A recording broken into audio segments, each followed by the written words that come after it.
Buenas tardes.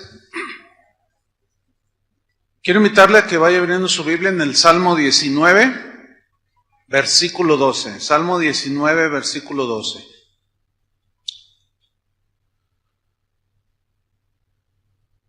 Vamos a seguir con nuestra serie La lucha contra el pecado.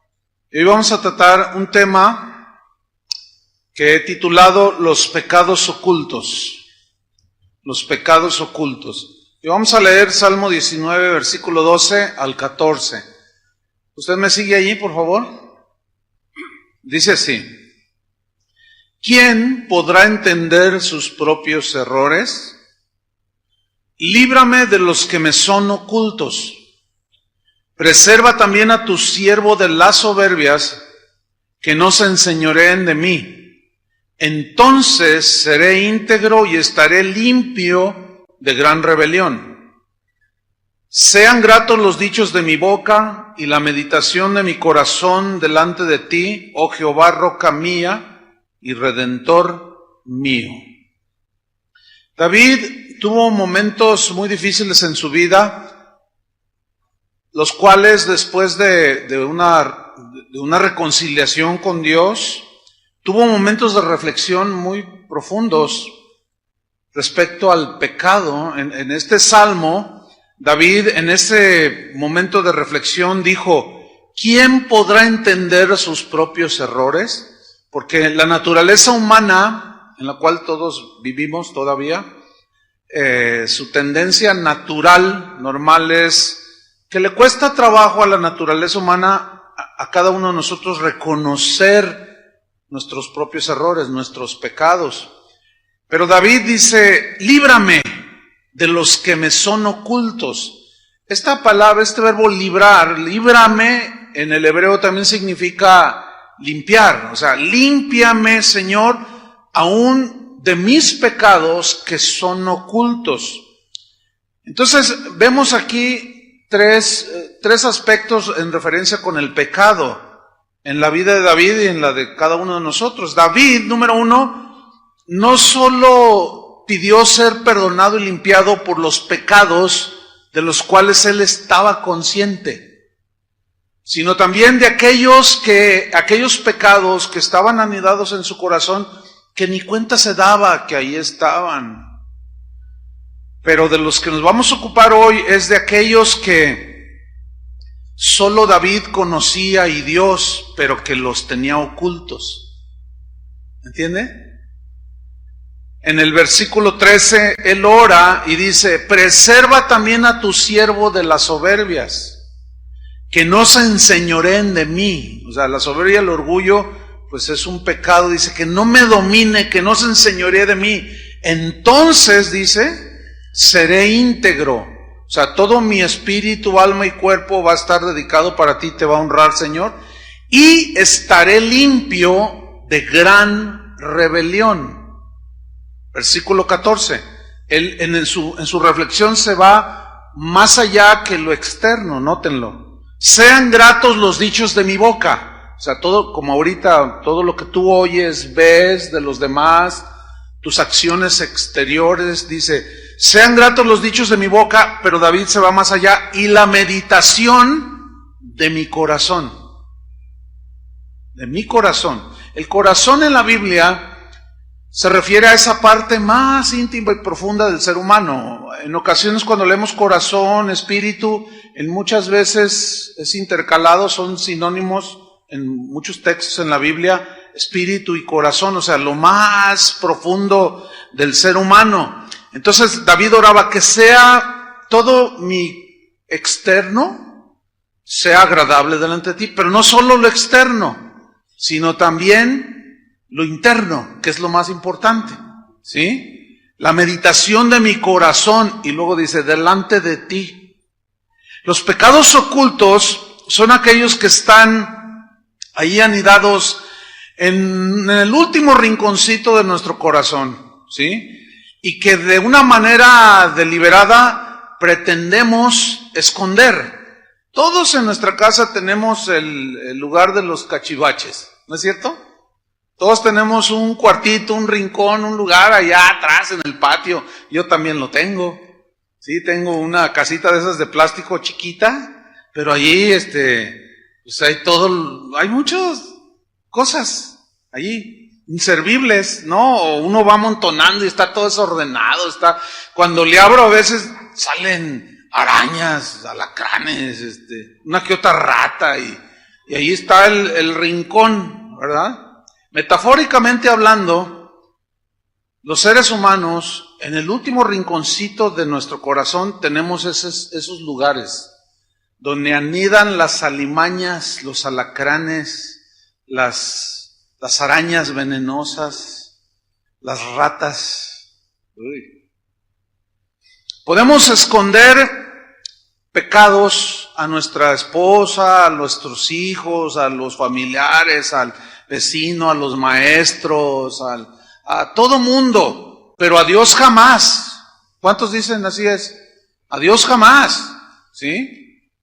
Hay pecados tan ocultos que ni siquiera nos hemos dado cuenta que los tenemos ahí guardaditos, ¿sí? Porque ese lugar de desechos o desordenado, muy pocas veces lo visitamos. Cuando alguien llega a casa, un invitado, tú no le enseñas ese cuarto, ¿verdad que no? Dice, ay, qué bonita está su casa, ven para enseñártela. Y mira, esta es la recámara, pero nunca lo llevas allá donde están las arañas y los alacranes. Así nos pasa a los seres humanos. A veces mostramos por fuera, pues, ¿verdad? Este es el cuarto, pero nunca les enseñamos lo que hay en lo profundo del corazón. Pero Dios es el único que sabe que en ese rincón del corazón hay cosas que tenemos allí. Y ahí viven a veces todos esos animales ponzoñosos. La única manera en que nosotros podemos darnos cuenta de que tenemos guardados o escondidos pecados es a través de la exposición de la palabra de Dios, en nuestra meditación de la palabra de Dios, porque la palabra de Dios misma dice, por ejemplo, en Hebreos 4, versículo 12, dice que la palabra de Dios es viva y eficaz, y es más cortante que toda espada de dos filos. Y mire este verbo, y penetra, o sea, se mete hasta el último rincón de tu casa, entiéndase corazón. Y penetra hasta partir el alma y el espíritu. Aquí el espíritu es la parte más profunda, por definirlo de alguna manera, del ser humano, ¿sí? Hasta allá entra la palabra del Señor, pero todavía va más allá, las coyunturas, así donde se mueven las rodillas, esas coyunturas, y los tuétanos, lo que está dentro de los huesos. Y discierne los pensamientos, o sea, el alma, y las intenciones del corazón, o sea, del espíritu. Discierne aquí significa juzga. O sea, la misma palabra, en el momento que es expuesta y nosotros no estamos de acuerdo a la palabra, la misma palabra nos está discerniendo, nos está juzgando. Tu actitud es de orgullo, tu actitud es de envidia, tienes rencor en tu corazón.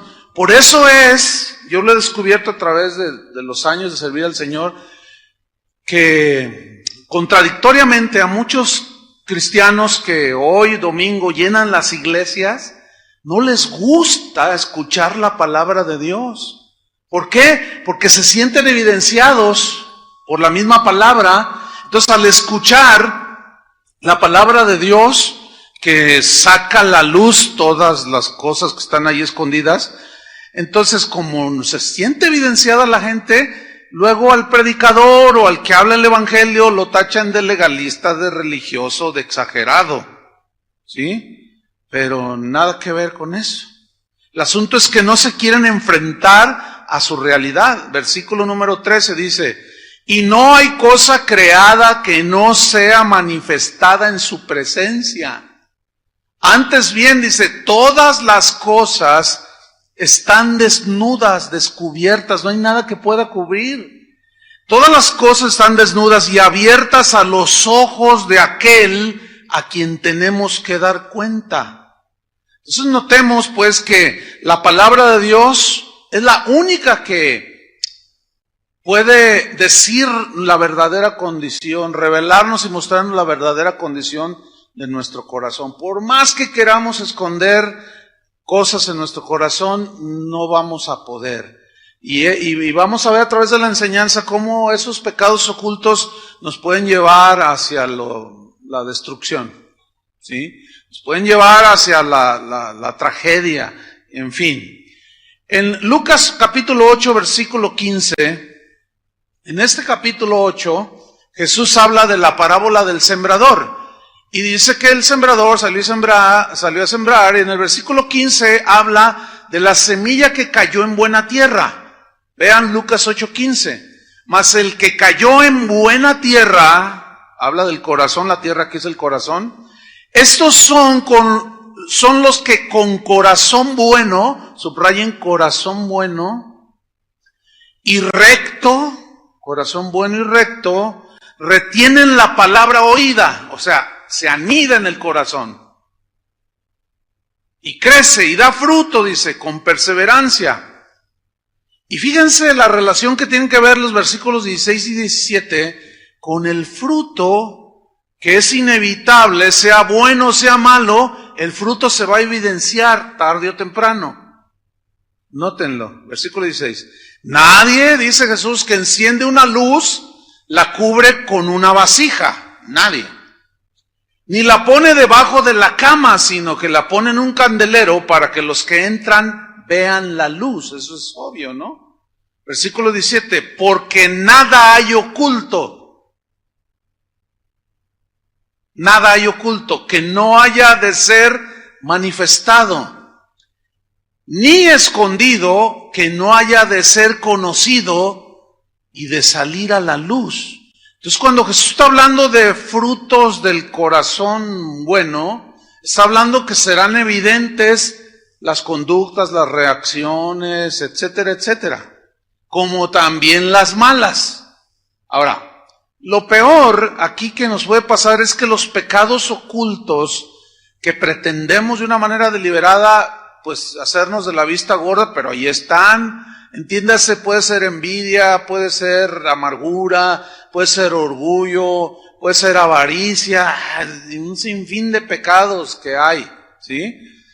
Estos pecados nos pueden engañar haciéndonos pensar, o sea, muchas veces nuestra mente también nos engaña en hacernos pensar de que nadie se enterará, nadie se va a dar cuenta, nadie sabrá lo que yo hago. Nos engaña de tal manera que nos convence y tontamente, ingenuamente, insensatamente, ignoramos que Dios todo lo ve, que Dios todo lo sabe, que Dios conoce cada movimiento que hacemos y conoce todo lo que hacemos en secreto, entre comillas, cuando nadie nos ve, cuando creemos que nadie nos está viendo. Y que Él conoce todos los secretos de nuestro corazón. Dice la Biblia que Jesús no se fiaba de los hombres porque Él conocía sus pensamientos. Él conocía porque Él sabe todos los pensamientos, secretos, acciones, y Él sabe lo que hay en nuestro corazón. Él es el único que puede saber lo que verdaderamente hay en nuestro corazón. Entonces los pecados ocultos propician que nuestra vida delante de los demás, al pretender nosotros ocultarlos, comenzamos una serie de acciones y entre estas es que empezamos a tener una preocupación solamente por la apariencia externa, que era lo que les pasaba a los fariseos. Jesús los tachó de hipócritas, Jesús los tachó de sepulcros blanqueados que por fuera están hermosos, pero por dentro están llenos de huesos de muerto, dijo. Entonces cuando nosotros deliberadamente ocultamos algo, y ahí sabemos que está, pero lo ocultamos, no lo confesamos, bueno, eso nos va a provocar que empecemos a tener apariencia solamente externa. Miren, los del mundo, ellos no se cuidan tanto. Y una vez que los descuidan, dicen, total. ¿Verdad? Entonces, ¿cuánta gente tú le hablas? Mira, es pecado. Eso sí, es pecado. ¿Y qué? y que tenga yo 3 mujeres, y que yo que roba. Yo soy como Robin Hood, yo soy como Chucho el Roto, yo robo para darles a otros, ¿y qué? O sea, no lo esconden, ya vea, a plena luz del día ves de todo. Lo peor es los que decimos que somos cristianos. Eso sí es muy penoso y vergonzoso. Los que decimos que somos cristianos, teniendo conductas como los del mundo, y luego ponemos apariencia. ¿Sí? Aquí veo rostros de San Martín de Porres, con su gatito y su perrito. Algunas mujeres tienen cara de Sor Juana Inés de la Cruz. No, es que es la apariencia, ahorita todos aparentamos algo, ¿sí? El problema con los pecados ocultos es que si los tenemos ahí empezamos nada más con la apariencia. Y es cuando empezamos a tener una conducta hipócrita, y es cuando empezamos a ser tropezadero de los demás. El otro día platicaba con alguien, y le decía, oye, ¿y qué pasó con X familiar tuyo? Y dijo, no, pastor, dice, pues no se ha convertido, y yo creo que ni se va a convertir. Y yo le dije, ¿pero por qué? Dice, pues por el mal testimonio que mi familia ha dado. No quiere nada con el Señor. Dice, cuando yo le quiero hablar del Señor, no, olvídate del cristianismo. Todos son un montón de hipócritas. Porque ellos asumen que esos que le dieron mal testimonio, que todos somos iguales. Entonces nosotros estaríamos en una condición mucho más lamentable que los del mundo. Porque ellos no se cuidan de nada, ellos lo hacen desvergonzadamente. Y nosotros decimos, gloria a Dios, pero los guardamos los mismos pecados y luego los queremos ocultar. Y lo que es peor, tratamos de engañar a Dios. Pero la Biblia es clara, dice que Dios no puede ser burlado. O sea, a Dios no le podemos ver la cara. A Dios no le podemos tomar el pelo. A Dios no lo podemos engañar. Pero esta es una verdad tan contundente que deberíamos de tener temor. Este concepto de la Biblia acerca de Dios, de que Él todo lo conoce, de que nada podemos esconder, que Él todo lo sabe, debería de ponernos en mucha conciencia de nuestra vida, ¿sí o no? ¿Se ocultará alguno? Dijo el Señor, ¿se ocultará alguno en escondrijos que yo no lo vea? ¿No lleno yo, dice Jehová, el cielo y la tierra? Jeremías 23-24, eso fue lo que leí. Pues Dios está en todo, ¿sí? A un doctor forense, los doctores forenses son los que hacen las autopsias para determinar por qué causas murió la persona. Y había una conferencia muy interesante en los Estados Unidos, y a un doctor muy famoso allá en los Estados Unidos, forense, le preguntaron, oiga doctor, ¿existe el crimen perfecto? Y él respondió, no hay crimen perfecto. El criminal, dijo, siempre deja alguna huella. Lo que hay son investigaciones imperfectas, pero crimen perfecto no existe. Tarde o temprano saldrá la luz, la verdad. Y junto con eso, en una ocasión yo leí una historia que sucedió también en las costas de California, de un hombre que salió a pescar y anduvo por ahí, regresó, pero ya no llegó a su casa.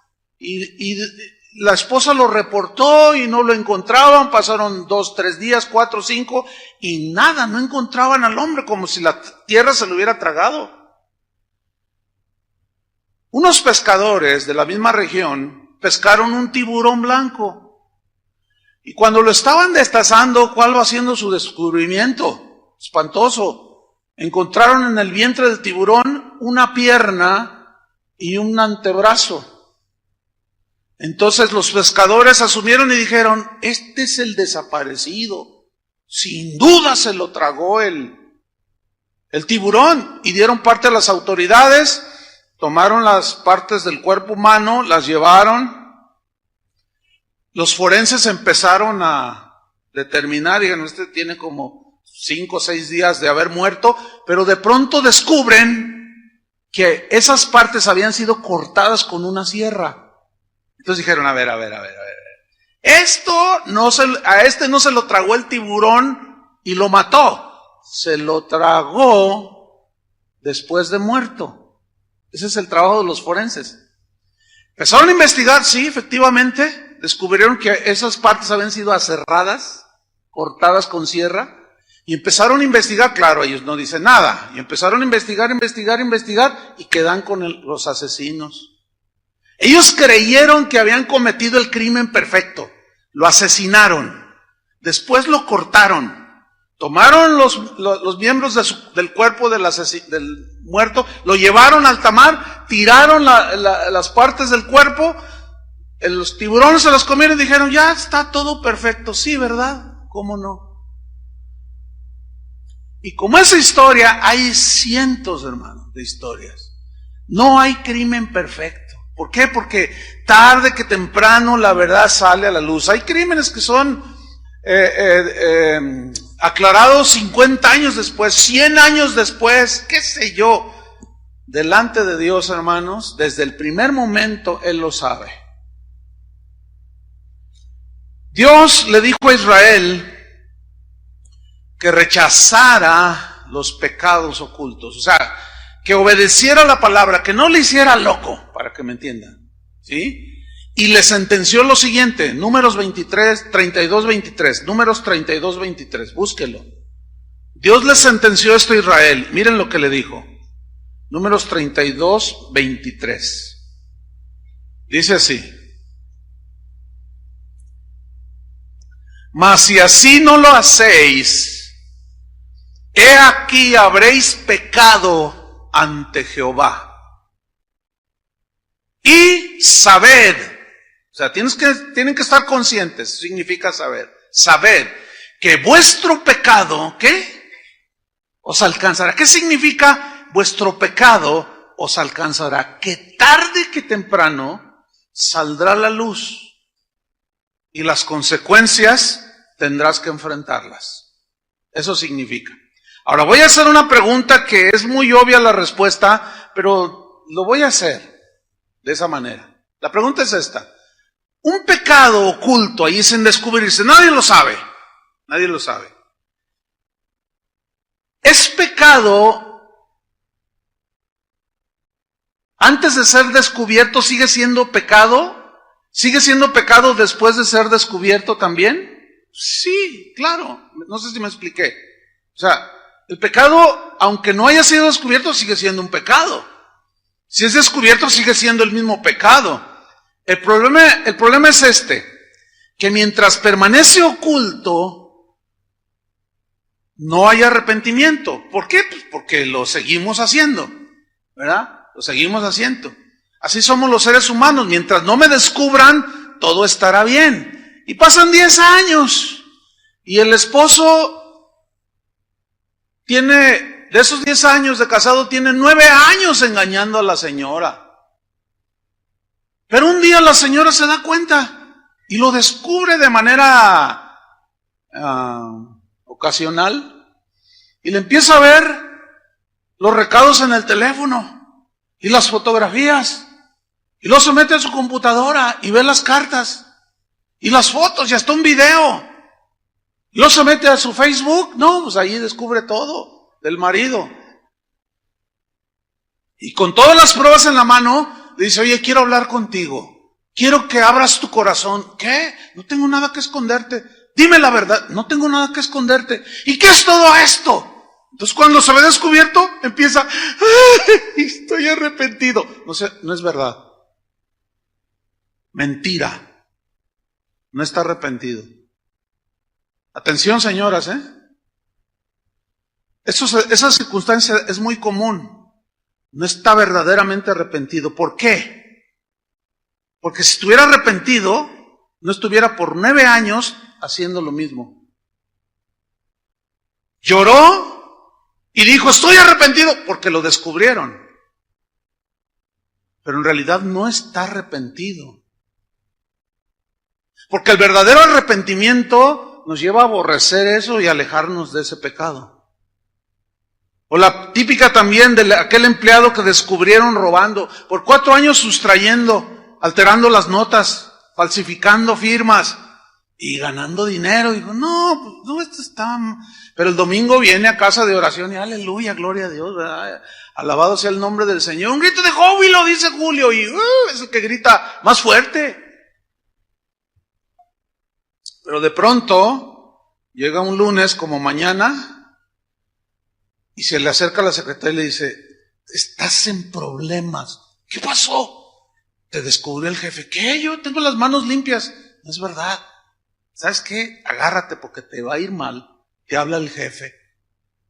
Entonces llega, jefe, dice, siéntate ahí. Y lo ves con ojos de que te quiere tragar.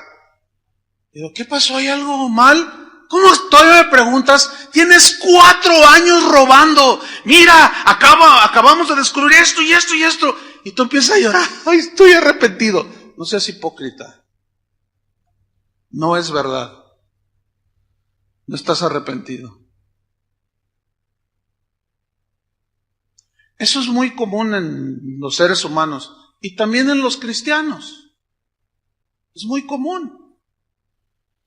Entonces, quiero que notemos lo siguiente. David hacía la reflexión en otro salmo y decía, examíname, oh Dios, y prueba mi corazón. Y ve si hay en mí camino de perversidad. O sea, escudriñame, significa, examíname, escudriñame. Llega a lo profundo. Claro, le estaba dando esa libertad. Porque David había experimentado, pues, lo negro del pecado. Y ahora él no quería saber nada con eso. Y por eso le dice, escudriñame y mira mi corazón, prueba, ve si hay en mí, hay algo, revélamelo, porque a veces ni cuenta me doy, Señor. Esa examinación que él hacía delante de Dios debe ser una práctica constante de cada cristiano. Constante, continua. Es más, casi a diario. ¿Por qué? Porque escúcheme, todos los días del año,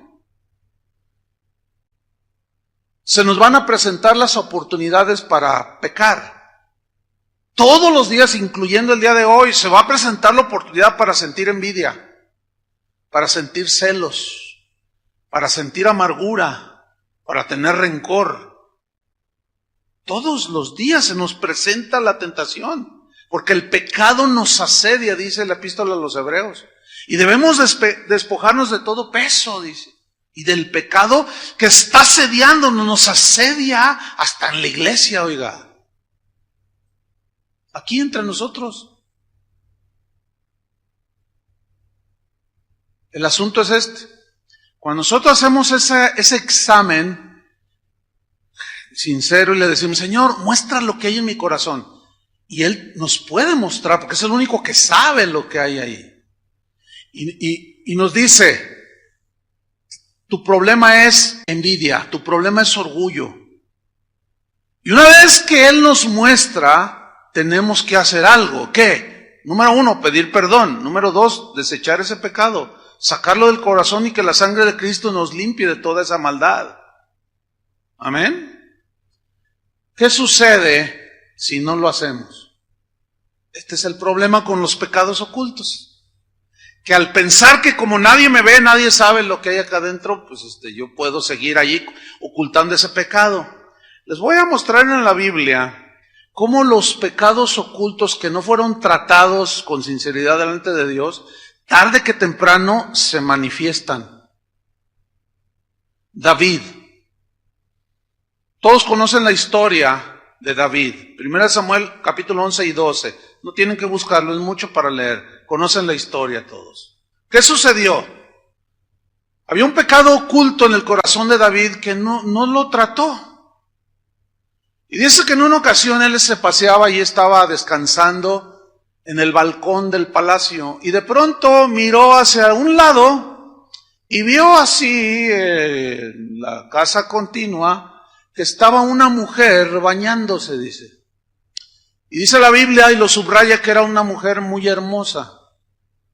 Ahora, hay cosas que los hombres no podemos evitar. No podemos evitar que una mujer imprudente deje la ventana abierta. ¿Cómo? Yo no puedo impedir cuando salgo a la calle encontrarme con mujeres que van casi desnudas. ¿Cómo evitarlo? O sea, el problema no está en ellas. El problema estaría en uno. ¿Entiende? Yo no puedo evitar que Dios bendiga a otros más que a mí. Ese no debería ser un problema. El problema está en que yo sienta celos, en que yo sienta envidia. El problema no está en el que me ofendió, sino cómo proceso la ofensa en mi corazón. Espero me esté explicando. Entonces, el problema no está en los demás. El problema está en mí. ¿Cuál es la actitud de mi corazón ante los celos, la envidia, la avaricia, la ofensa? Ese es el asunto. Esas son las cosas que secretamente podemos estar guardando. Entonces, en ese momento David se quedó clavado. ¿Entienden? Y se quedó mirándola. ¿Por cuánto tiempo? ¿Cuánto se tarda una mujer en bañar? Se quedó mirando.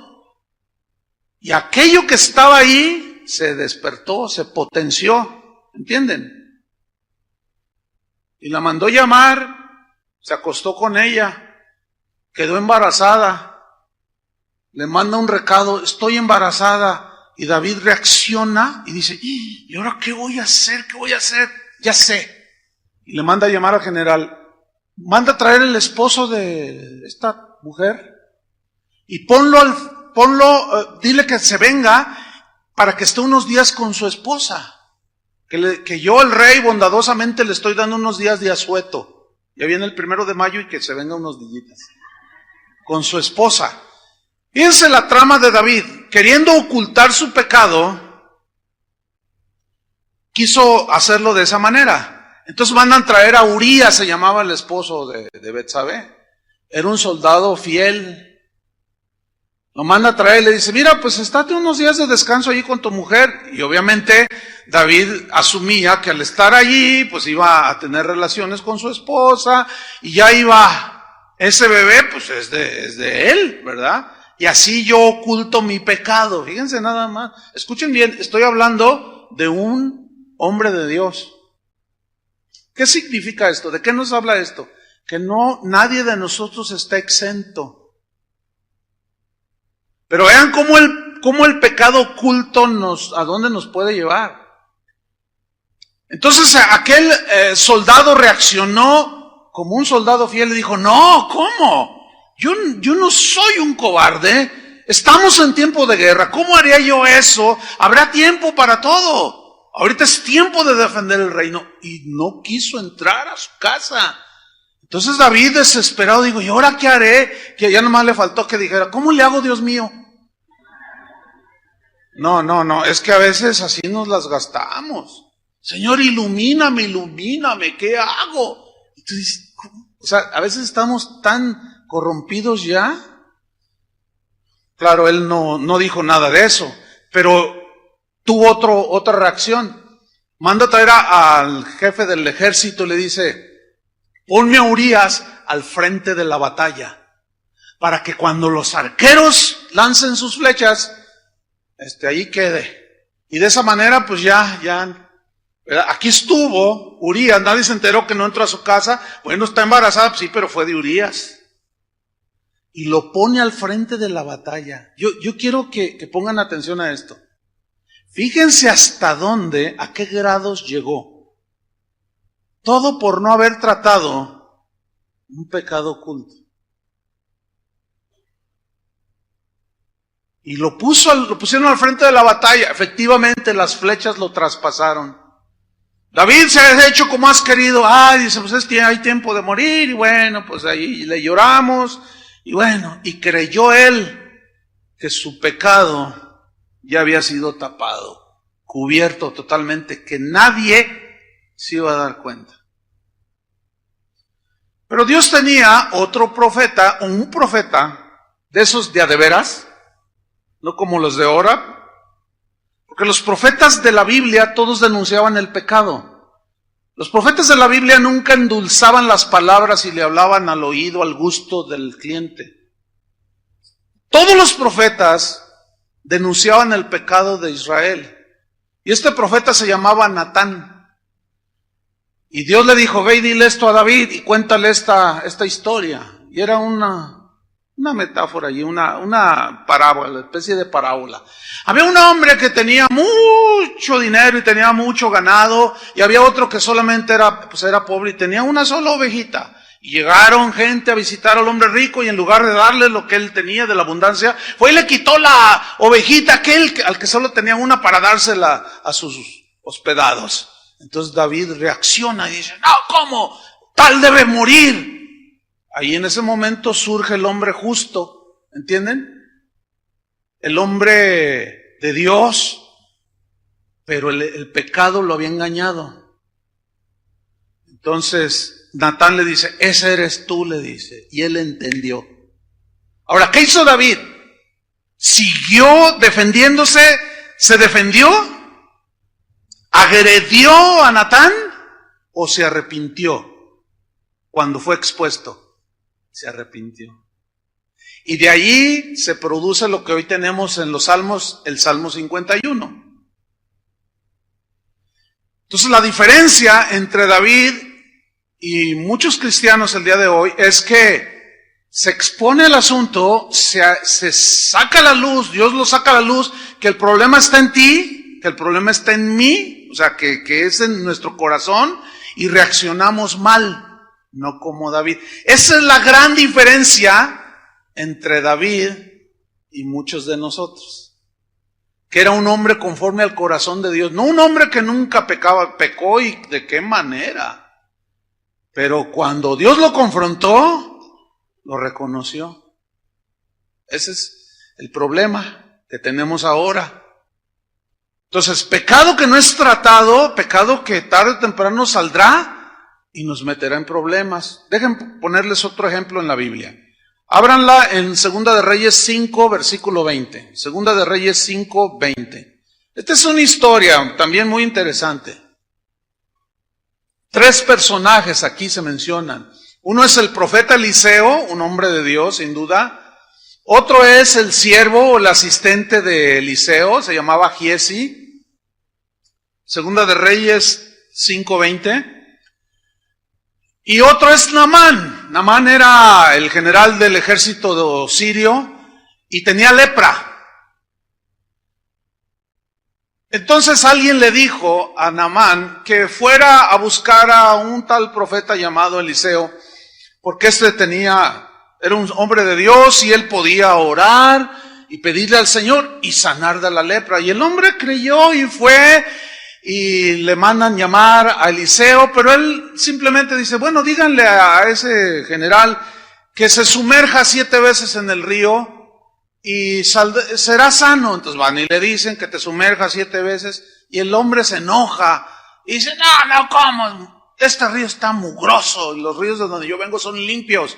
Y se va todo enojado, pero alguien va y le dice, no pierdes nada. Lo hace reaccionar. Dice, no pierdes nada, ve, ¿qué te cuesta obedecer? Ve y sumérgete 7 veces. Tienes razón. Y va, 1, 2, 3, 7, y sale limpio. Entonces él sorprendido y maravillado dice, pues alabado sea el Señor. Entonces va con Eliseo y le dice, Eliseo, por favor, mira, Dios me sanó. Y empieza a hablar del milagro que había recibido. Entonces le dice a Eliseo, yo te doy lo que me pidas. Era un hombre muy rico y además muy generoso. Dice, traigo plata, traigo oro, traigo vestidos, traigo comestibles, tengo ganado, lo que quieras, pídeme, te doy todo lo que quieras. Oye, me hiciste semejante milagro. Y Eliseo le responde, no, ¿y cómo yo voy? En otras palabras, como dice una versión, no, ¿cómo voy a traficar yo con el don de Dios? Si esto es de gracia, ¿cómo yo voy a pedir favores materiales porque Dios hizo a través de mí algún milagro? No, y rechazó toda dádiva a cambio del milagro. Y Giezi mirando todo, y miren lo que dice Segunda de Reyes 5:20. Entonces Giezi, ¿lo tienen ahí?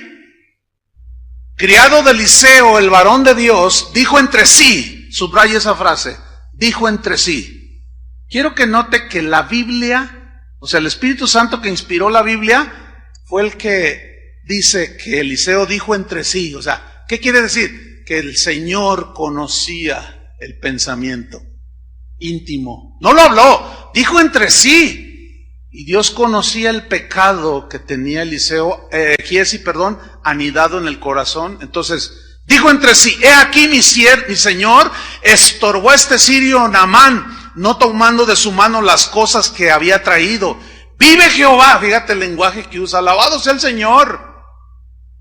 Se me hace que Giezi venía a casa de oración. Se sabía el lenguaje, alabado sea el Señor. ¿Cómo estás? Bendecido, hermano. ¿Tú crees que las promesas? Amén, hermano, aleluya, gloria a Dios, a su nombre, gloria. O sea, se sabía todo el lenguaje, lo utiliza el lenguaje. Vive Jehová, que correré yo tras él y tomaré de él alguna cosa. Fíjate, alabado sea el Señor. Yo voy a ir detrás de este sirio y voy a tomar alguna cosa. Alabado sea Dios. Pero yo, Eliseo, ay, qué tonto. Pero yo sí rechazó la bendición de Dios, dirían algunos hoy. Pero Eliseo tenía bien claro que él no podía traficar con su don. Ahora, yo les hago una pregunta a ustedes. ¿Cuál era el pecado oculto de Giezi? ¿Alguien me puede decir? La avaricia. Ahí estaba.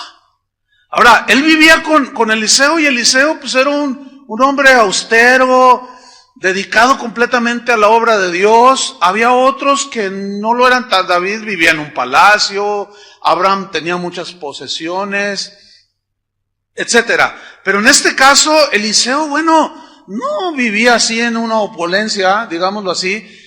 Y Giezi de alguna manera anhelaba algo que miraba en otros. Y tenía muy escondido en su corazón, ¿qué?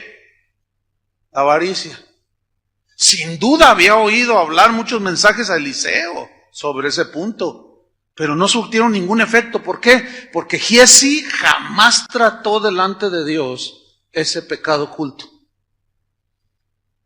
Igual que el joven rico que se acercó a Jesús. ¿Qué debo de hacer para tener vida eterna? Los mandamientos sabes. Sí, no adulterarás, no robarás, no dirás falso testimonio. Todo eso lo he guardado desde mi juventud. Ok, dice, qué bueno, pero ahora vende todo lo que tienes y dalo a los pobres. Y no quiso, porque dice la Biblia que era muy rico. ¿Qué hizo Jesús ahí? Sacó a la luz el verdadero problema de ese hombre, de ese joven. ¿Qué era? La avaricia. Pues es bueno no matar, no robar, dar honra a los padres, todo eso es bueno. Y para eso estamos, para hacer lo bueno. Pero lo malo Dios lo quiere sacar. Y este joven tampoco quiso. No quiso tratar ese asunto. Y ahorita ese hombre, ese joven, tiene casi 2000 años siendo atormentado en el infierno. Piensen en eso. Versículo 21. Y siguió Giezi a Naamán. Y cuando vio Naamán que venía corriendo tras él, se bajó del carro para recibirle y dijo, ¿va todo bien? Y él dijo, bien. Lean con cuidado lo que le dice. Mi Señor me envía a decirte. ¿Era cierto? ¿Cómo se llama eso? Mentira. ¿Qué hizo David? Quiso ocultar. Aquí Giezi, por medio de una mentira, quiere hacer efectiva su avaricia. Es que mi Señor me envió a decirte, he aquí vinieron a mí en esta hora del monte de Efraín, 2 jóvenes de los hijos de los profetas. ¿Ven cómo todo lo relacionaba con lo religioso? 2 jóvenes de los hijos de los profetas. ¿Quién había dado la orden que se zambullera? Un profeta. Entonces, obviamente, en la inexperiencia de Naamán, dijo, ¿profetas? Pues no, lo que quiera. Mira lo que dice. Te ruego que les des un talento de plata, según él dijo que le había dicho Eliseo, ¿no? Te ruego que les des un talento de plata y 2 vestidos nuevos. Ahora, un talento de plata, un talento es una medida, ¿sí? Y son aproximadamente 34 kilos. 34 kilos de plata. La plata actualmente vale como 10,000 pesos. Si son 34 kilos, ¿cuánto dinero en la actualidad sería? 340,000, algo así, ¿no? Fíjate. Dice Eliseo que le des 340,000 pesos. Es bastante dinero, ¿no? Y que le des 2 trajes de marca. O sea, finos, ¿no?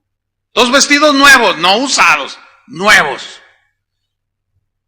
Fíjate, su avaricia le puso esas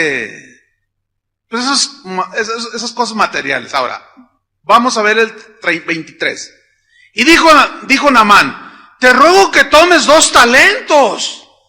O sea, el tipo estaba agradecido, El tipo estaba agradecido y quería recompensar de alguna manera. El hombre era rico, pero era generoso. Hay gente rica que no es nada generosa. Pero este era rico y vamos a ponerlo así, un nuevo creyente en Dios.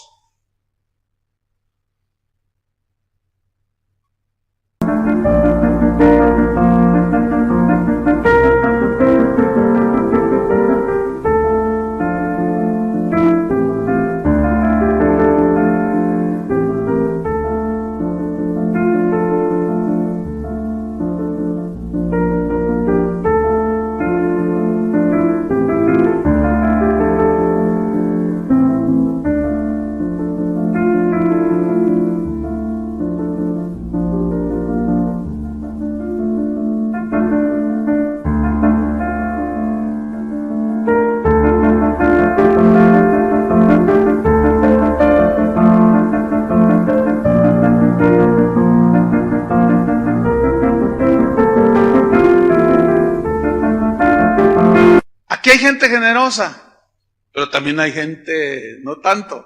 Hay de todo en la viña. Bueno, yo quiero dar un consejo a ambos. A los que no son generosos y Dios los ha bendecido abundantemente, sean generosos.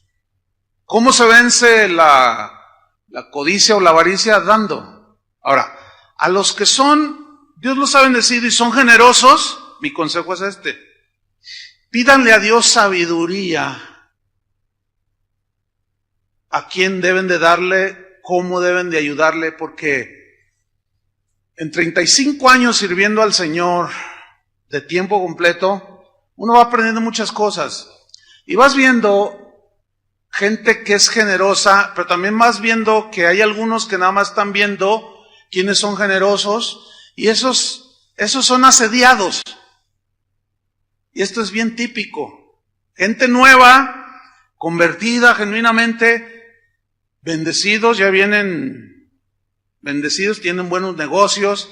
Y hay algunos hermanitos de esos que casi no hay por acá, se dan cuenta porque los ven llegar en cierto auto y se ponen muy amigables con ellos. Y al rato, oye, préstame 100,000 para poner un negocio. Oye, préstame 50,000. Oye, fíjate que necesito un carro. Oye, y hay gente tan generosa que a todo lo que les piden, sí, hermano, yo te presto. Miran, ¿qué carro quieres? No, pues yo te lo financio. No, hermano, a ver, órale, sí va.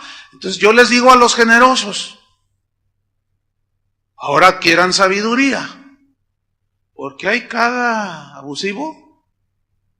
Y los que son generosos y tienen el don de dar, Antes de hacerlo, pregúntenle a Dios y se van a sorprender de lo que van a escuchar de Dios, que te va a decir, a ese no le des ni un centavo. Ese es un vividor. Y luego vengan y consulten con los pastores aquí y van a ver cómo se confirma.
Hay que crecer.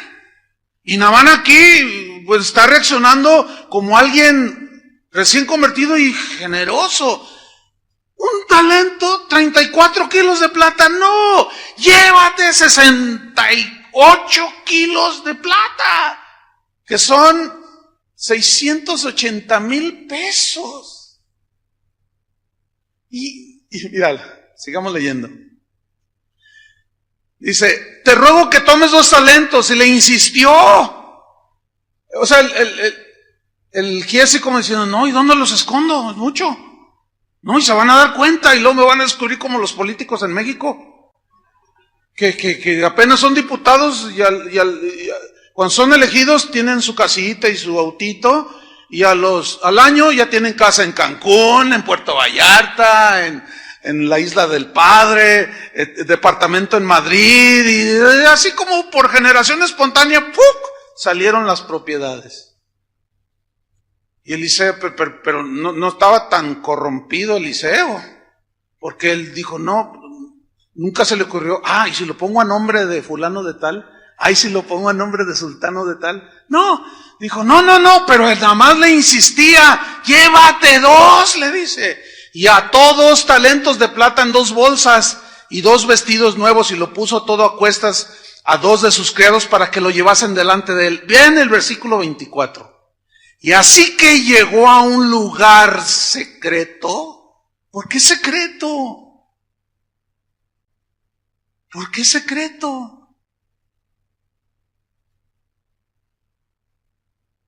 Donde nadie, entre comillas, se diera cuenta. Y él tomó de mano de ellos y lo guardó en la casa, y en un lugar secreto, allá donde están los cachivaches del corazón, ¿sí? Luego mandó a los hombres que se fuesen. Váyanse. Y luego, vean la conducta y el comportamiento totalmente nada que ver, Versículo 25. Y él entró y se puso delante de su señor. Ahí estaba Eliseo. ¿Y cuánto se tardó en ir y alcanzarlo y luego regresar? Vamos a ponerle 1 hora y media, 2 horas. Entonces ya llega, ¿verdad? Y se pone enfrente de él. A tus órdenes, gloria a Dios, aleluya, amén. Se puso delante de su señor y Eliseo le dijo, miren, lean. Eliseo le dijo, ¿de dónde vienes, Giesi? Y él dijo, tu siervo no ha ido a ninguna parte. ¿Ven cómo aquí ya es una conducta totalmente hipócrita? Mentira, más mentira. O sea, su corazón, Dios lo estaba descubriendo, pero él insistía en ocultarlo. Por lo tanto, su conducta empezó a ser diferente delante de Eliseo. Nada más que a Giesi se le olvidó que en ese tiempo los profetas, tanto como los sacerdotes y los reyes, tenían el Espíritu Santo. Y el Espíritu Santo es Dios. Y el Espíritu Santo le reveló, le mostró la conducta de Giesi. Y dice, entonces le dijo, ¿no estaba también allí mi corazón cuando el hombre volvió de su carro a recibirte y le pregunta, ¿es tiempo de tomar plata y de tomar vestidos a cambio del don, de la gracia de Dios, de los favores de Dios? Olivares, viñas, ovejas, bueyes, siervos y siervas, que sí. Por tanto, vean, aquí está la consecuencia. Aquí está lo trágico. La lepra de Naamán se te pegará a ti y a tu descendencia para siempre. Y salió de delante de él leproso, blanco como la nieve. ¿Qué sucedió aquí? Su pecado, ¿qué? Lo alcanzó. Pero quiero hacer mención a algo. En el siguiente capítulo, más adelante en la Biblia, se muestra que Dios sanó a Giezi. Lo limpió de la lepra. ¿Por qué creen ustedes? Porque se arrepintió, hermanos. Y sin duda, ser leproso en ese tiempo era lo peor que le podía pasar a una persona. Recibir el rechazo de todos. Porque la lepra es símbolo del pecado. Y recibió el rechazo de todos. No, está leproso. Sintió de todo. Pero él se dio cuenta, que es lo que nos falta muchas veces a los cristianos de hoy, darnos cuenta que el problema no está en el que rechaza al leproso, sino en el leproso. Entonces trató el asunto. Y Eliseo oró, y en la misericordia del Señor sanó a Giezi. Ese es el Dios que tenemos, hermanos. No tolera el pecado. Y quiere limpiarnos de todo lo que está allá adentro. Ahora bien, tal vez tú digas, bueno, hermano, yo no tengo grandes pecadotes. Yo tengo pecadillos. Son pecadillos sin importancia, como todos, como cualquiera. Mamá, le dice el niño, mamá, ¿qué quieres, hijo? Es que lo que dijiste no es cierto, mamá. Ay, no importa, hijo, es una mentirilla sin consecuencias. Mentirilla, pecadillo. Mentirilla piadosa, dice acá. ¿Pecadillos? Pablo dice, todo me es lícito, pero no todo me conviene. Todo me es lícito, pero no me dejaré dominar. Hay cosas lícitas que nos pueden atrapar de tal manera que se convierten en pecado. Es verdad esto, ¿eh? Hay cosas que en sí mismo no son malas. O sea, ver un noticiero en la televisión es lícito, o sea, no pasa nada, espiritualmente no entiende. Pero si estás atrapado por la televisión y te la pasas 6 horas, 7 horas o la computadora o en el Facebook, ahí ya te atrapó. ¿Por qué? Porque estás descuidando a tu esposa, a tus hijos, tu trabajo, tu relación con Dios, y estás metido ahí en el Face, ahí con tu Face. Ahí está el asunto. Pecadillo, no. Bueno, abran su Biblia en Cantares 2:15. Vamos rápido.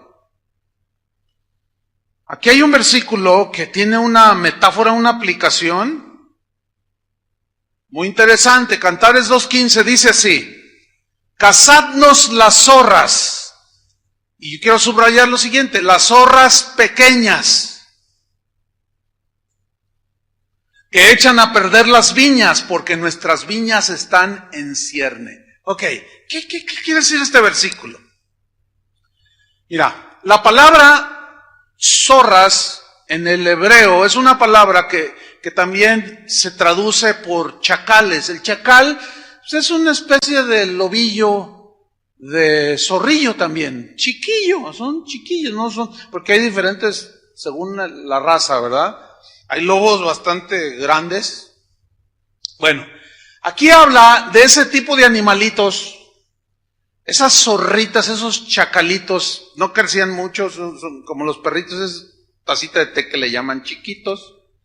Pero, ¿por qué dice cazarlas? Cazar es matarlas. Agárrate el arco, agárrate la flecha. En ese tiempo, no, agárrate la lanza y no permitas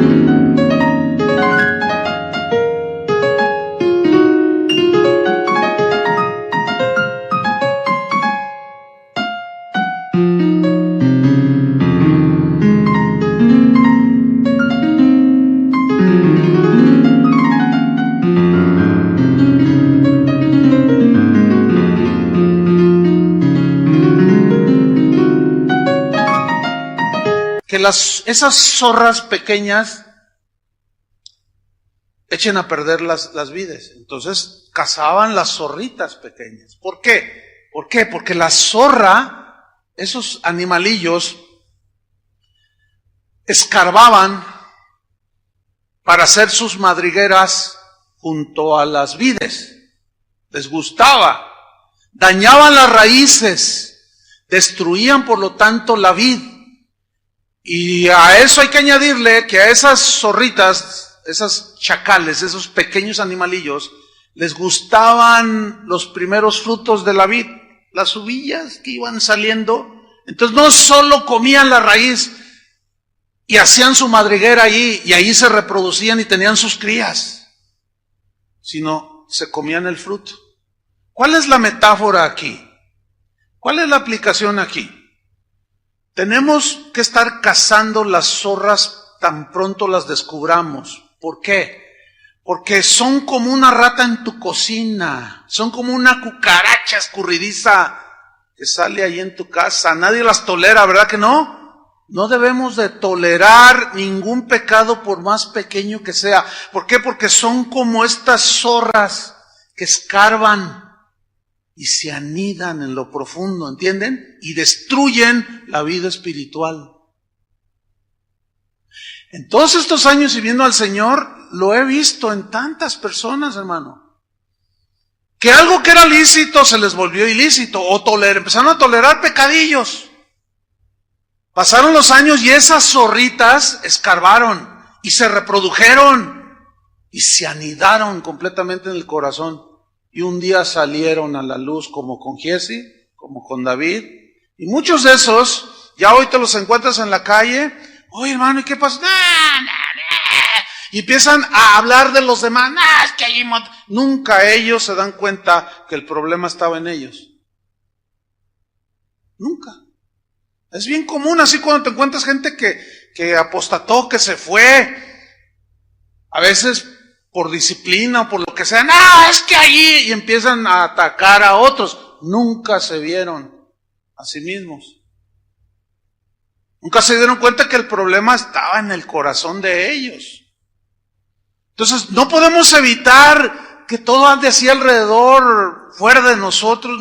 Lo que sí podemos evitar es que se aniden. ¿Entiendes?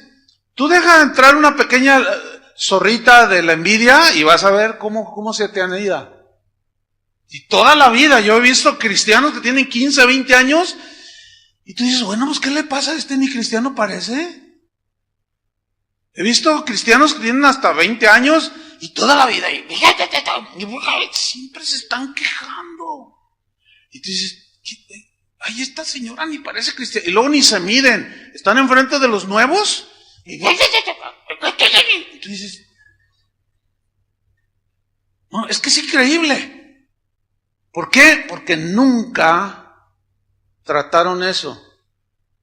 Puede ser cualquier pecado. Ese es el asunto con los pecadillos, como dicen algunos. Ahora, ¿cuántas pequeñas zorras tal vez ya vivan ahí dentro de nuestro corazón? Sin duda, ahí están ocultos, ¿sí? ¿Cuántos de ustedes, me voy a atrever a aseverar algo, no existe una sola persona de las que estamos en este auditorio, y aún de los que nos escuchan, que nunca se le haya metido una piedrita al zapato? ¿Verdad que a todo? ¿Hay alguien aquí que nunca se le ha metido una piedrita al zapato? A ver, levanta la mano. Mira. ¿A usted nunca se le ha metido una piedra al zapato? Híjole, pues nunca se los quitará. ¿Quién sabe cómo le hará? Entonces, van a saber de lo que estoy hablando. Una piedrita así, de este tamañito, pongan atención, así chiquita, que esté en este momento en mi zapato, no puedo, no me deja moverme. No puedo caminar y disimulo, ¿sí? Pero ahí está. Pero ¿saben? No me puedo quitar el zapato aquí, porque no sería propio. Cierren todos sus ojos y alaben al Señor. Y yo me No, o sea, sería totalmente impropio, ¿no? Falto de educación, de sentido común. Tendría que aguantarme con la piedrita allí. Ahora, ¿quién aguanta una piedrita así, chiquitita? Nadie, hermanos. Pero lo que yo sí me he dado cuenta, a mí me gusta mucho andar en el campo y me gusta, en fin. Pero siempre que voy al campo o que camino en el campo, siempre se me mete piedritas al zapato. Entonces, pues como allá, no, tú te sientas espérenme, te quitas el zapato, la bota y hasta le haces ta, y le ves. ¿Por qué? Porque no puedes caminar. Escúchenme bien. Esos pecadillos son como esas piedritas, no te dejan caminar con Dios. Hay gente que miente con una facilidad, no, eso es una piedrota. Pero es mentira tras mentira tras mentira tras mentira. Tú dices, no, bueno, este ya es ya aparece ya las piedrotas de Tapalpa en el zapato. Una pequeña piedrita no nos deja caminar. Pequeñas zorritas no nos dejan caminar. ¿Sí? Los pecadillos son como una mancha de tomate en el vestido blanco de una novia. Pues la mancha, así chiquitita, pero tú ves a la novia, ¡ay, qué bonito! Y de pronto se le nota, pero, ¡ay, qué tienes ahí! Le echó a perder el vestido. Y tú quieres comprar una tela de seda, 5 metros. Te quieres hacer un par de vestidos, qué sé yo. Y el que te está vendiendo la tela dice, mire nada más esta tela. Es de primera, mire. Ay, mire nada más qué tersa está. Está pero hermosísima. Y de repente, tú estás mirándola y ves un hoyito de este tamaño, así chiquito. ¿Compras la tela? No. Ese hoyito echó a perder toda la tela. Y tú dices, oiga, pero tiene este hoyito. Ah, no es nada, te dice el vendedor. No, claro. ¿Qué tal si yo me hago el vestido y el hoyito queda aquí al frente? O queda por acá, o queda acá atrás, o queda aquí abajo. No compras la tela, ¿verdad? Las pequeñas zorras echan a perder la vida espiritual, el matrimonio, la relación entre...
Los hijos, pequeñas cosas, ahí están.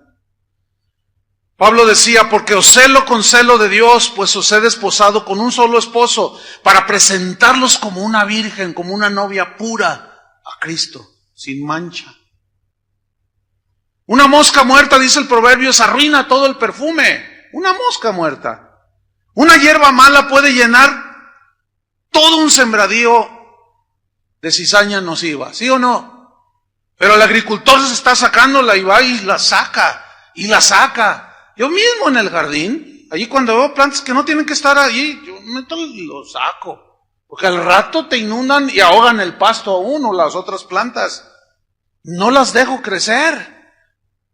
La Biblia dice, un poco de levadura leuda toda la masa. Ahora muchos dicen, no pasa nada, pues es algo que yo cuando quiera lo dejo, como si el pecado fuera débil.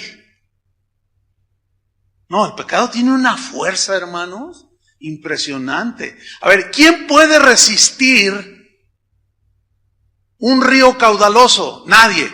Pero mientras ese río es un arroyuelo y está así, no sé, 10 centímetros y el agua bonita, tú te metes al río, ¿no? Y hasta pateas el agua así, juegas y y todo bien tranquilo. Y tienes control, todavía está la rodilla, pues te metes y caminas en contra de la corriente y tienes la suficiente fuerza y avanzas.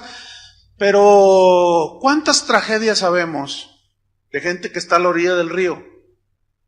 Y allá en la montaña se vino una tempestad y viene una tromba descendiendo. Cualquier persona, por elemental sentido común, oye el ruido y ve, ¿qué hacen? Vamos a resistirla aquí. Agárrense todos fuertes, ¿sí, verdad? No, a correr. La Biblia dice, huid de la fornicación, huid. Corre, no lo puedes enfrentar en tu fuerza. Es mucha fuerza lo que tiene. Es como un tsunami. Todos vimos las escenas en la televisión. ¿Quién pudo resistir esa fuerza, esa corriente? Nadie pudo. Tampoco vas a poder con la fuerza del pecado. Arrastró a David y era un hombre sólido. Arrastró a Giese, ha arrastrado a muchos. No podemos, hermano. Mira, a mí una vez me arrastró una corriente marina. A mí me gusta la pesca y fuimos a bucear y a pescar con arpón. Pero aquí a la zona de Manzanillo, allí por Salagua, todo eso allí. Entonces hay una laguna allí y era temprano y había que pasarla, pues caminando el agua nos llegaba a la rodilla y me acuerdo que uno de los que iban, el pastor Javier Gómez Rubio, dice, tenemos que ir ya, vamos tarde, porque él conoce perfectamente toda esa zona, es un pescador experto. Y dice, tenemos que avanzar rápido porque aquí de pronto, poquito después de las 6 de la mañana, se levanta la marea crece y se mete hacia la laguna, una lagunilla que hay ahí. Entonces vamos rápido y ahí vamos caminando y el agua nos llegaba a la cintura y podíamos fácilmente, sentíamos la fuerza de la corriente que iba hacia la laguna, pero pues podíamos y ahí vamos caminando. Pero como a mí siempre me ha gustado contemplar la naturaleza, el amanecer, yo soy así, a mí me gusta. Me quedo viendo el bosque, las flores, o sea, me gusta pues contemplar la obra de Dios.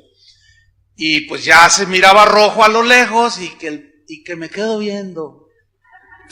Y me quedé parado, ay Señor, ay qué tremendo, ya no más.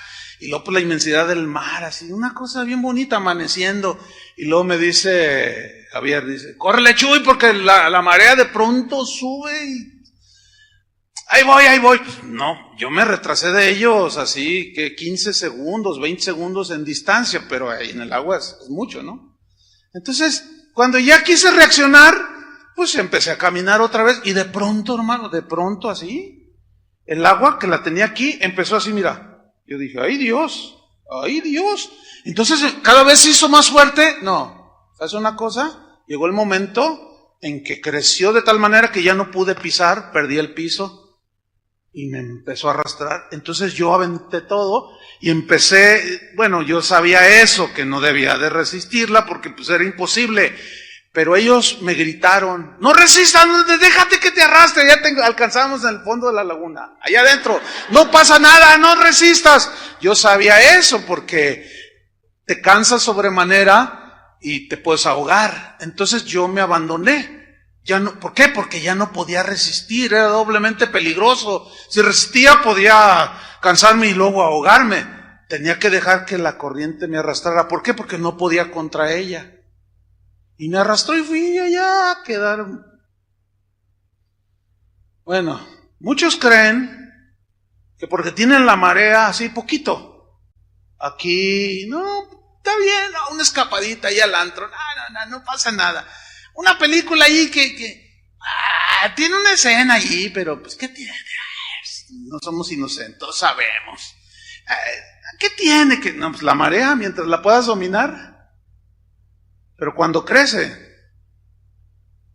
después te haces aficionado a la pornografía. Y después a otras cosas. Y empiezas con un cigarrito.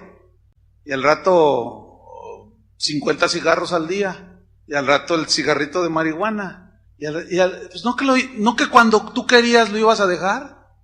Ese es uno de los engaños del pecado. No podemos resistirlo. Mejor es huir.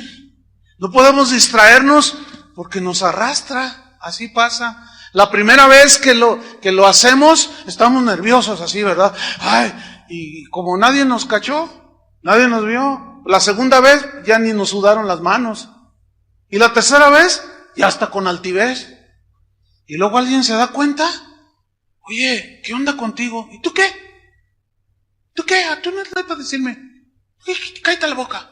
O sea, empieza la soberbia. Por eso David decía, líbrame de las soberbias. Porque cuando alguien está soberbio y desprecia a todos y que alguien así es porque no se ha dado cuenta que el problema está en él. Pero él mira a todos alrededor y no es capaz de mirarse a sí mismo. Entonces ya odia, ya es rencoroso, ya envidia así con altivez. Y se permite ya toda clase, ya es una condición muy lamentable, ¿no es cierto? Mientras que el hierro está candente, es maleable. Se puede formar. Pero una vez que se seca, se endurece. Y una vez endurecido, ya el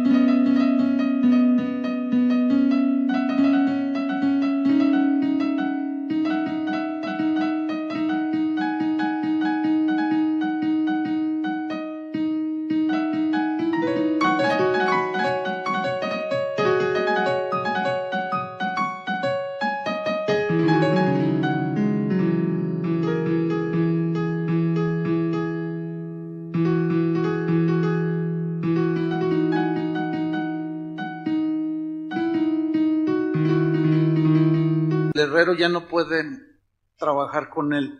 El pecado endurece el corazón, hermanos. Ni más ni menos. Déjame terminar con esto. Para los que dicen que pueden controlarlo y todo. El 5 de febrero de 2013, o sea, hace un par de meses, salió una noticia. Yo lo vi en el noticiero de López Dóriga. Y me quedé bien impactado. Dice, mire a continuación algo que, bueno, si quiere verlo está bien, y si no, pues sugerimos discreción. Sonora, México. Un circo, un domador con un tigre. ¿Cuántos lo vieron? ¿Se acuerdan de eso? Porque es reciente. Y el tigre le daba sus chicotazos y obedecía. Y hubo un momento en que, ¿cuál domar? Se le lanza al hombre. Yo no sé si ustedes han visto un tigre en vivo y en directo. Si no, pues todos lo conocemos, pero en vivo se ven impresionantes. Son unos animalones. A mí me tocó ver uno cuando estaba chico. El domador le hizo el látigo y el tigre se levantó así, y luego él se le puso así, y con las manos dizque lo detenía, pero estaba el tigre así, mire, el tigre más de 2 metros 20, parado así. Las garras eran del tamaño de la cabeza. Es un animalón. Pero ¿saben qué? Ese hombre que fue devorado por ese tigre lo tenía desde cachorrito. Creyó que lo había domado y lo dejó crecer. Cuando yo vi esa, dije, ¡ay, qué tremendo! Entonces agarré mi computadora y me puse a buscar domadores devorados por el león. No, hermano, mire, haga lo que yo hice y va a ver cuántos videos salen ahí en tuyo. Pero mire, pero son escenas reales de serpientes que fueron mordidas, que las tenía encantadas, y de repente esas del alacrán que lo manejaba y que no sé qué, y de la araña y del tigre y del león, y ya todos, ¡ay, el aplauso! Y yo lo domé. La naturaleza de esos animales es salvaje. Es imposible domarlos. Ahí está la prueba. ¿Saben una cosa, hermano? Jamás podremos domar nuestra naturaleza humana. Podemos reprimirla con la nueva naturaleza, pero transformarla y domarla y dominar el pecado y dejarlos allí que crezca el tiguirillo ahí, el cachorrillo, la arañita, el alacrancito, cuando crezca, te va a devorar. Y eso es lo que Dios quiere que evitemos. Entonces, por conclusión, ¿qué debemos hacer? Cada uno examinarse delante de Dios, que sin duda, ¿quién sin duda nos va a decir, tu asunto en tu corazón es orgullo, tu asunto en tu corazón es envidia, es codicia, es lujuria, son celos, ¿sí? Y como es algo muy personal entre tú y Dios, porque Él es el único que sabe lo que hay en el corazón, entonces, ¿qué vamos a hacer? ¿Qué debemos hacer? Cazar las zorras. ¿Entiende? Tratar ese asunto.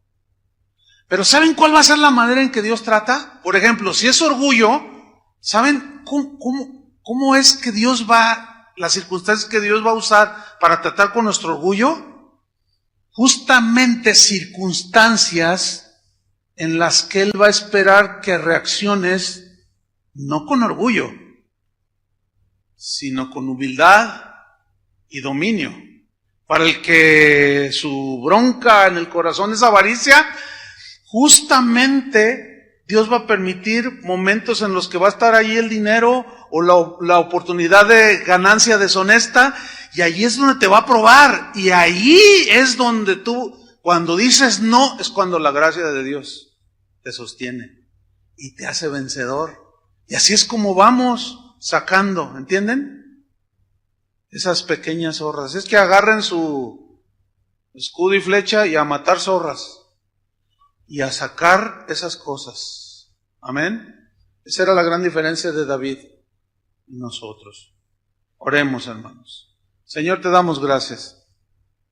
Tu palabra es la única que puede hacernos ver nuestra condición del corazón y hacernos entender que en nosotros es en donde está el problema. Pero nuestra tendencia es en mirar a los otros, al que me ofendió, al que tú le diste más, etcétera, etcétera. Cuando lo único que está sucediendo es que Dios está permitiendo para sacar lo que hay en nuestro corazón. Padre, como estos son asuntos muy personales, cada uno de nosotros, a cada uno de nosotros, muéstranos, Señor, ese rincón del corazón, donde tal vez viven alimañas,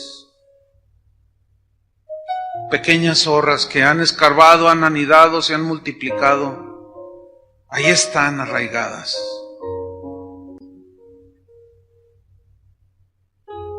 De los pecados que no son muy claros, Señor, que son muy obvios, de los cuales te pedimos perdón. Y luego los pecados por omisión, aquello bueno que dejamos de hacer, que nos es por pecado. Pero ahora los pecados ocultos, aquellos que tratamos de cubrirlos, de esconderlos, pero que tú te encargarás, Señor, de limpiarlos. Límpianos, Señor. Tu sangre preciosa es poderosa para limpiar toda nuestra maldad, Señor. Trae a nuestro entendimiento esas pequeñas zorras, Señor, esos pecadillos o cosas escondidas que podamos tener, Señor. Que sean lavadas con la sangre preciosa de Cristo. Guárdanos entonces, Señor, entonces seremos íntegros y libres de las soberbias. Escudriñanos, Señor, y mira si hay en nosotros corazón malo, perverso, de incredulidad, de murmuración, de amargura, cualquier cosa que nos estorbe, no nos deje caminar.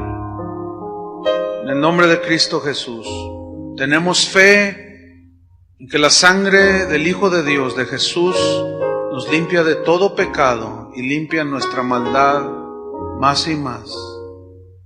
Bienaventurados los de limpio corazón, dijiste Jesús, y el único que puede limpiar el corazón eres tú. Limpia nuestro corazón, Señor. Límpialo. Que sea tu habitación, que sea tu morada por toda la eternidad. En el nombre de Jesús, Padre, te damos las gracias. Amén. Que Dios les bendiga a todos, hermanos.